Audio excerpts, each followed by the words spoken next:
Licha ya sheria za nchi kutoruhusu bangi kutumika kwa namna yoyote huku ikitambulika kama miongoni mwa dawa za kulevya, lakini bado wapo watu wenye ujasiri wa kufanya kilimo kinyemela.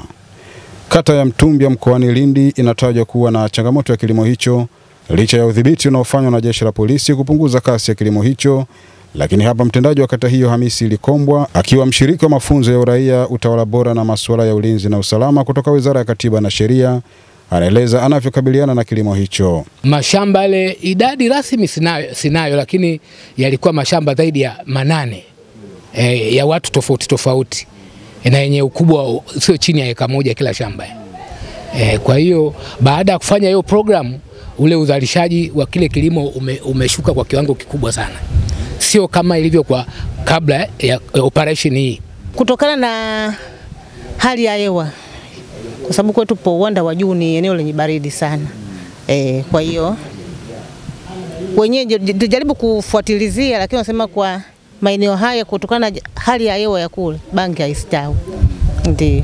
Mkufunzi kwenye mafunzo hayo, kamishna msaidizi wa polisi Elisante Ulomi kutoka makao makuu ya jeshi la polisi, ambaye amewasilisha mada ya ulinzi na usalama wa nchi, amepongeza jitihada za mtendaji wa kata hiyo kwa kutoa taarifa ya uwepo wa mashamba ya bangi kwenye vyombo vya usalama.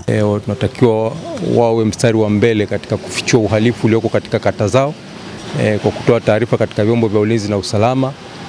Wanaweza kutoa taarifa kwa jeshi la polisi, wanaweza kutoa taarifa kwa uhamiaji, wanaweza kutoa taarifa kwenye idara ya zimamoto na uokoaji na idara nyingine zote zile ambazo ziko katika kamati ile ya usalama ya wilaya.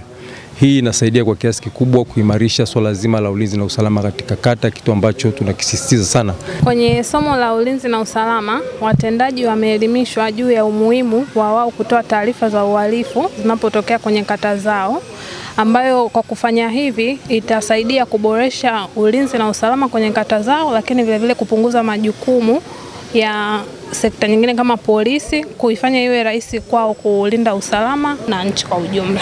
Mafunzo ya uraia na utawala bora katika halmashauri ya Mtama yamehusisha viongozi na wataalamu 40 ambao ni watendaji wa kata na wakuu wa idara na vitengo.